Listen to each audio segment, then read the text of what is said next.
So people have been saying my game looks like Minecraft, and I get it. My game has blocks, Minecraft has blocks, but they're not even similar in any way at all. I don't even like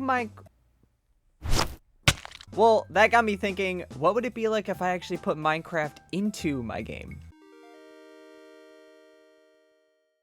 I actually made a biome called Rocky Retreat a few years ago, and when I made it, there was nothing really special. It was just a biome with a lot of rocks, so I thought, we can transform that into our Minecraft-inspired biome. First, we need to start with actually designing the layout for this biome. This is important because we want everything to be placed in a way that is very useful for the player to get to. And Friendly Fields, the shop, and all of this stuff is right next to the farm, which makes it super easy for the player to buy something here and then immediately plant it. So in this biome, we're doing a similar thing where the shop is right here and the farm is right there, so everything is easily accessible. I have some really cool decorations that we can use, like this tree with moss and grass growing on top of it, and even a rock growing on the top. And the leaves of the tree are actually rocks, which is really cool looking. And I also have this rock right here called the lichen rock, which is just a normal rock with a layer of moss growing on top of it as well. There's also this bridge, which this thing sucked to draw. I don't know why, but apparently I suck at drawing bridges because I spent months trying to get this stupid thing right. But I think it actually looks good now. There's some moss growing on the bottom. There's also these little moss squares as well. And this little top part, the support beams or whatever, I don't have them actually in the game right now. I'm not sure if I want this or not, so let me know if you guys actually like the way that these beams on the top look. But I think overall, this bridge turned out really cool. Putting everything together has always been a really fun part of making the game. I like making these little areas, like this little pond here. I think it looks so cool. Another extra detail is I added this particle system up here that are little drips. So periodically, a little bit of water will drip from the ceiling, and oh, that is so cool. I love little details like that. I also have this really cool shop that's stone with wooden beams going across from it. There's like stone detailing on the bottom, and it's super mossy, growing up on the sides. I think it looks really cool. This is one of the best things I think I've ever drawn. There's like moss growing on the windowsill. Oh, I think it looks so pretty. I love it. The overall vibe for this biome is supposed to be like rainy, calm, and cool. So I added this fog particle effect, and it just gives everything this misty, nice feel, and I really like it. Okay, this is the finished biome design. We have our bridge here. We got a big open farm area, our shop, and all of that different stuff.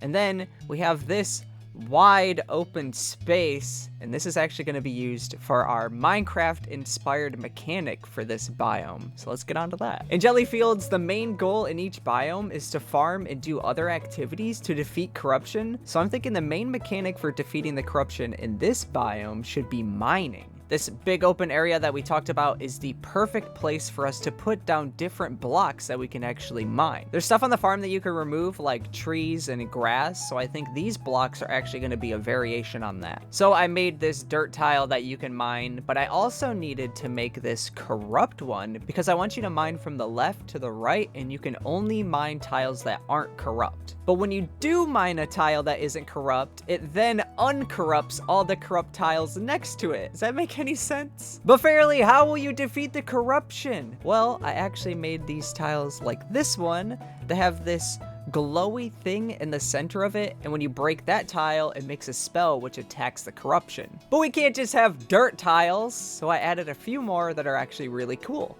Sorry to interrupt the video, but Gelli Fields is live on Kickstarter right now, and we're already over 50% funded. If you back the game now, you'll get exclusive rewards, like being able to name your own jelly, your name in gold in the credits, and other fancy stuff like that. There's also copies of the game that you can get at a discount. Check out the Kickstarter with the link in the description.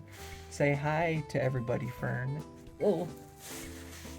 Well, we have this dirt tile, but I want them to cost more the further you go into the mine, so I decided to make a rock tile that costs a bit more than the dirt tile. Of course, I also have one with a spell in it, but I didn't want to have just one spell, so I made this bigger spell tile that makes an attack that does way more damage to the corruption, but it costs more to mine it. When playing Minecraft, you don't just dig to dig, you dig for the diamonds. This is a mythstone block, and when you mine it, it drops myth seeds. But in order to figure out what myth seeds are, we need to look at the crops in this biome. Whoa, that transition was crazy.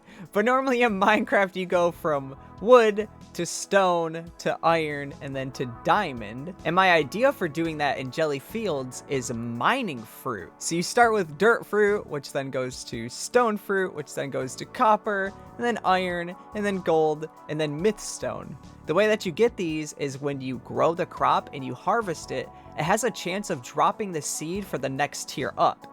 And you can start from dirt fruit and go all the way down to myth fruit, but it's extremely rare, so having that myth tile in the biome means you're guaranteed to get at least one myth fruit, so it's really worth it to mine towards that one. I didn't stop at just that one treasure block though, I also have a gold one, which gives you gold fruit seeds. The myth tile is up here, and there's also a gold tile down here, and another gold tile down there, and boom, we have the Minecraft inspired part of the biome complete. But there's a lot more left in this biome to do. For example, we should work on the mine cart part of the biome. That was a really bad joke. There's a lot of trains in Gelli Fields, but here I want to add mine carts that sometimes have loot inside. I have this basic looking mine cart here, and a variant that's filled with gold, and another variant that's full of rock candy. When they drive by, you can click them and get some glim or some rock candy. The rock candy one can also drop rock candy seeds, which when planted will turn into a rock candy bush. Okay, let's talk about the charm. Each biome has a charm. In Friendly Fields, the charm makes it so you plant 3 crops instead of 1, but here the charm makes it so that when you mine tiles, it makes all the tiles around it a lot cheaper, so you can actually mine around the stuff that costs a lot, and then it's super cheaper to mine it. Alright, let's talk about some fish. To celebrate fishing just being added to Gelli Fields, let's look at some fish that I have in Rocky Retreat. This is called a pondy. It's just a cute little green fish.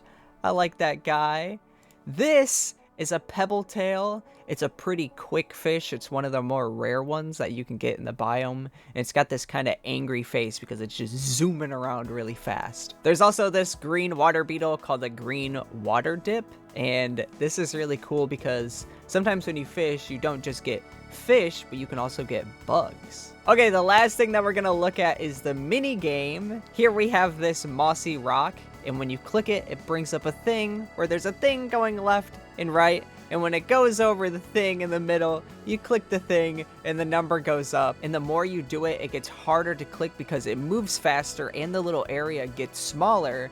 But there's actually more rewards the longer that you do it. There's also this rare mossy ruin block that you can get from the minigame, so let me know if you actually get it if you try out the demo. Okay, that's it for this video. Thank you so much for watching. It would mean a lot to me if you checked out the Kickstarter. That means I will be able to finish this game and come back to making regular videos for you guys. I want to do stuff like every week for you guys, live streams and videos and all that stuff, but it's only possible if the Kickstarter is able to fund and I'm able to get the crowdfunding that I need to actually make these things a reality. If you're not convinced on the game just yet, there's a demo link in the description as well as the Kickstarter link.